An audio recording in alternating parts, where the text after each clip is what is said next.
recuerdo la carta de tu abuela, de Estela, en el año 1996, cuando vos cumplías 18 años, donde hay una frase de ella que puede considerarse como un vaticinio, donde te decía que descubrirías que a vos te gustaba la ópera, la música clásica, el jazz, como a tus abuelos, ¿no? Y entonces, leyendo sobre tu biografía, donde vos has contado que alrededor de los 10 años descubriste el, el amor por la música, quiero que me cuentes justamente cómo fue ese momento, ¿no? De descubrir tu vocación, qué fue lo que sentiste, cómo fue esa circunstancia, cómo la recordás y qué fue eso especial que vos dijiste, esto es lo mío, esto que estoy sintiendo de chico es lo que yo quiero ser el día que sea grande. Yo creo que las vocaciones, sobre todo estas así que tienen que ver con la profesión, ¿no? Y, y que estas vocaciones que le dan como un sentido y un rumbo a lo que vas a hacer de tu vida, no solamente lo que vas a hacer de tu vida cuando de tu modo de ganarte la vida, como se dice, sino además también hacen de tu modo de ver el mundo, ¿no? Esas vocaciones, como lo es la mía, no se descubren así y ya está, sino que además son necesarias que sean como puestas a prueba, ¿no? Y, y bueno, uno debe poner a prueba lo que le gusta hacer para saber si en realidad tiene vocación, ¿no? Con las dificultades propias de la disciplina, me refiero a que, bueno, a toparse con la dificultad de ser tal cosa que quiero ser, sino también con las cuestiones que tienen que ver con el alrededor, que en este país son muy, muy comunes, entonces uno generalmente se encuentra con, con esa situación de tener que sortear muchísimos obstáculos para hacer lo que quiero hacer, ¿no? Y en el no ser fácil y a veces no es tan fluido, uno pone a prueba esa vocación. Cuando yo hablé de la vocación y hablé de ese momento, ¿no? Y a veces cuando hablo de ese momento mío, de niño, de haber encontrado frente al hecho musical, no solamente es el disparador, el objeto disparador de lo que yo quería hacer supuestamente después, sino también a veces quiero como retratar una situación de vida que tenía que ver con una cosa muy austera, pero muy austera, que era cómo vivíamos nosotros con mi familia en el campo. Entonces, eso también creo que el hecho de cómo vivíamos nosotros, que era muy alejados, sin luz, sin agua corriente, sin escuchar, sin ver televisión y sin escuchar música, porque las radios que llegaban hasta ahí eran radios que tenían como, unas radios AM que tenían como un servicio a la comunidad, si se quiere, ¿no? Entonces de golpe las radios AM no pasaban mucha música y cuando pasaban era siempre la misma y poca. El hecho musical era algo que yo, si bien sabía que existía, no lo tenía como muy, muy presente. Entonces ver a un grupo tocando fue sumamente impactante. El contexto favoreció también a que sea sumamente impactante. Y yo lo que supe en ese momento es que, o que interpreté que en ese momento era algo de lo que está pasando ahí, evidentemente sospecho que puede llegar a ser muy importante para mi vida, ¿no? Y después, con los sucesivos intentos y a la sucesión de la vida en general y de trabajar en eso, se transformó mi vocación. Como habiendo sorteado todos esos espacios de, bueno, a ver, yo este, realmente es lo que quiero hacer y bueno, ahí me di cuenta que sí, que fue mi vocación. En esto que me contás, Ignacio, la verdad que me encantó esa imagen de que realmente cuando uno ama algo y tiene la vocación por algo, lo siente, todo el tiempo está poniendo a pruebas, sobre todo por ahí lo que son así las cosas relacionadas con el arte, ¿no? Y, y cuando hablabas estas cosas de por ahí de tu infancia, me vino a la mente también algo que vos has sabido decir y que me gustaría por ahí que me contaras, no sé, alguna anécdota o algo que te venga a la mente ahora de esta imagen que a mí me impactó, que vos hablabas de hacer kilómetros en bici para llegar hasta la lección y que retornabas con kilómetros de la música en la memoria. Esa frase me impactó, ¿no? Eso de tener la música en la memoria para retenerla, para no olvidarte de lo que habías aprendido. ¿Cómo era eso? ¿Cómo viviste eso? Eso también quizás puede ser que tomado como una de las primeras pruebas, ¿no? A tu vocación, del esfuerzo, de decir, de hacer kilómetros para ir a aprender algo que te guste, que bueno, en el día de hoy es tu carrera, ¿no? Cuando yo vi esa música, ¿no? Y quedé impactado y me gustó tanto, qué sé yo, me fui obviamente de ese baile, de esa primera vez que escuché música en vivo, como pensando mucho, ¿no? Pensando y así como armando cosas en la cabeza, ¿no? Y bueno, y se me ocurrió la posibilidad de, bueno, quiero aprender a tocar. Entonces se lo planteé a mis viejos, ¿no? Y dije, bueno, che, quiero aprender a tocar. Lo cual generó como una especie de debate porque había muy pocos recursos en casa que no sean para lo básico, que era comer, vestirse e ir a la escuela. Y bueno, eso era como una cosa extra, ¿no? Que costaba mucho. Y que evidentemente no era un gasto para ellos, porque bueno, lo debatimos y bueno, dijimos, vamos a probar, y bueno, y fuimos a hablar con el profesor ¿no? A ver si daba clases. Y, y bueno, decidieron que sí, pero no daba para todo. Yo podía ir a pagar mi clase, podía ir, pero podían llevar porque no había para nada. Entonces yo hacía ese trayecto, ¿no? En bicicleta, que eran aproximadamente unos 15 kilómetros, 20, no sé, una cosa así, de ida y vuelta 2 veces por semana para ir a tomar mi lección a una casa prefabricada que había, que era lo que funcionaba como sala de ensayo para esta gente que daba clases de música, que eran los hermanos Martel, que era un grupo de hermanos que trabajaba, que vivía de tocar música ahí en ese poblado cercano donde yo me crecí en el campo, que se llamaba Colonia San Miguel. Eran la banda de música del pueblo, ¿no?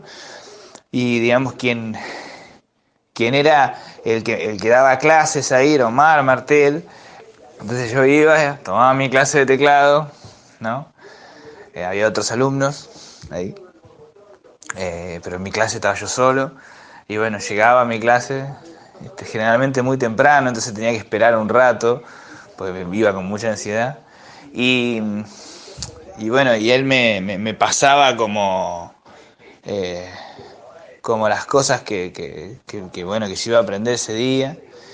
Y recuerdo que me enseñaba algo y yo lo tenía que retener en la memoria e írmelo cantando hasta mi casa, unos cuantos kilómetros, a donde yo podía aprender un teclado, ¿no? Y tocar un poco, ¿no? Y yo podía tocar muy poco porque además no teníamos luz eléctrica, entonces el teclado funcionaba con unas Everready que eran grandes y salían carísimas, entonces yo podía tocar 10, 15 minutos por día nada más. Entonces era bueno, ese momento era como tratar de retener toda la información, cantarla y recordarla y llegar y tratar de tocarla. Hasta la próxima clase. Era muy así como muy frágil, ¿no? La situación de aprendizaje. Y también me acuerdo que cuando una de las primera, segunda clase, él me explicó, así como muy por arriba, de cómo era el sistema de escritura musical y algunas cosas de las músicas, ¿no? Como los nombres de las notas y eso, que yo no sabía nada de eso. Y me acuerdo que tuve la sensación muy hermosa, pero también muy mentirosa, ¿no? Como de que en esas primeras 2 clases había aprendido todo lo que necesitaba saber sobre la música, ¿no? Afortunadamente no fue así porque seguí yendo, pero como me fui diciendo, ya está, las sé todas, sé dónde están las notas, sé dónde se ubican en un pentagrama, ya está, ya puedo tocar cualquier cosa. Después me di cuenta que no era ni cerca de eso. Qué lindo lo que me contás y cuando me hablabas de esto de los 15 minutos más o menos que duraban las pilas, ¿no? Para poder vos practicar, digo, esa cosa también de poder aprovechar el tiempo y considero que has sabido aprovechar las posibilidades que has tenido. ya sea por el hecho de aprender, el esfuerzo de hacer 15 kilómetros, pensaba es un montón para hacerlo en bici, digo, de chiquito, todo ese esfuerzo, ¿no? Y después de aprovechar esos 15 minutos para poder practicar, ¿no? Me imaginaba esa alegría de niño de sentarse frente al teclado y practicar, ¿no? Esa imagen tan linda. Y llevando eso digamos, a vos ya de grande, ¿cómo ha influido toda esta vivencia, por ejemplo, en tus momentos como compositor musical, ¿no? ¿Cómo son esos momentos en los cuales surge la composición de una pieza musical? Es buena la pregunta. Porque nada de eso, de lo que viene después, de lo que hay ahora en cuanto a mi acervo musical. De hecho, mientras estoy respondiéndote eso, estoy escribiendo unas cosas que se me han ocurrido. Está separado de lo que descubrí en ese momento, ¿no? No tiene tanto ya que ver quizás con el medio ambiente, ¿no? Y con las características del medio ambiente. Y sí, pero sí, más bien tiene que ver con una cuestión que aprendí como muy rápidamente estudiando música y que sigo aprendiendo a medida que la música me va enseñando cosas, que es como, bueno, autocomprenderse, ¿no? Y entenderse a uno mismo, y verte, y observarte, ¿no? ¿A qué voy con esto? Junto conmigo estudiaba otro muchacho también, ¿no? Era como el que estaba ahí siempre, que era el sobrino de Omar, de mi profesor, que además de ser el sobrino, de que vivía con luz eléctrica, que vivía ahí al lado, que tenía todos los instrumentos, tenía una característica que era realmente como maravillosa. Tenía una capacidad, ¿va? Una capacidad como yo pocas veces he visto, ¿no? Y un oído musical infernal, y así un tipo, era un dotado, ¿no? Y yo era un voluntarioso, claramente era un voluntarioso, ¿no? Y bueno, entonces yo veía que él tenía una gran capacidad de, de hacer algo que a mí me costaba mucho, que era sacar las canciones de oreja, ¿viste? Y en ese momento se usaba, ¿no? No había internet, entonces, no, obviamente menos había partituras, entonces era el material que a mí me pasaba Omar era lo que él escribía, de las cosas que él sacaba de oreja. También mi profesor, un tipo con mucho oído, todos los hermanos eran medios así. Pero bueno, el Pato, que era como el sobrino, era una cosa de loco, un avión. Y yo era el voluntarioso, ¿viste? El sordito que iba a tocar una vez cada tanto. Y nada. Entonces, como primero que me pasaba que, bueno, él me enseñaba una cosa, yo iba a la practicar y cuando me salía, no, medio que no sabía mucho más qué hacer.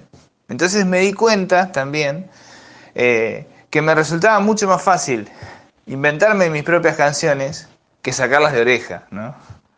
Lo cual era un problema, porque lo que él quería era justamente que yo desarrolle mi oído para poder escuchar mejor y qué sé yo. Pero bueno, me resultaba muy fácil componer. Escribir música era muy fácil para mí. Escribirla, no, digo, escribirla, el hecho de rubricarla en un papel, sino se me ocurría algo y yo armaba una idea y con eso la podía tocar, ¿no? Muy, obviamente, muy rupestre y muy rudimentario, pero me era mucho más fácil que sacar algo de oído. Además, sin los elementos, porque no teniendo pasacasé ni nada de eso, era más complejo todavía, ¿no?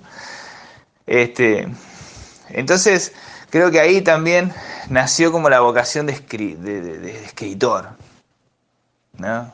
De escritor musical. Eso sumaba a que yo siendo solo ahí en el campo, buena parte de mi universo de niño funcionaba cuando yo me disparaba a crear. Entonces yo me inventaba mis juegos, mis historias. Cuando empecé a leer, se me abrió un mundo gigante que yo empecé a poder inventarme el mundo a través de lo que la novela me decía. Entonces recuerdo, por ejemplo, de chico, estar leyendo Los hijos del faraón de Emilio Salgari, y como no me alcanzaba la historia, me inventaba el resto y me la jugaba yo solo. Entonces, todo ese contexto quizás haya favorecido a que yo esté constantemente escribiendo música, que es lo que casi diría que es lo que más hago, ¿no? Componer mucho y estar como en mucho en ese trabajo, ¿no? Que, bueno, como te decía, un poco debe haber tenido que ver el, con el medio ambiente y otro poco quizás con esa cosa de entender las fortalezas y las debilidades mías. Lo loco es que hoy para mí sigue siendo más o menos parecida la situación. Ahora ya eduqué mi oído y ya no tengo, digamos, esa dificultad no fue ya no es tal, pero me sigue resultando mucho más interesante a mi vida justamente tocar mi música que tocar la música de los demás. Me es mucho más interesante inventarla a la música que lo que me puede resultar interesante tocar la música de otro. De hecho, no tengo casi grupos, solamente uno que es un dúo de tango en el que hacemos tango porque me gusta mucho y no hay nada de composición ahí. Es el único grupo en el cual no toco música propia o no música original. En todos los grupos que toco, en todas las participaciones que hago, siempre estoy tocando mi música. Y cuando no estoy tocando mi música, la arreglo y la toco como si fuera mía.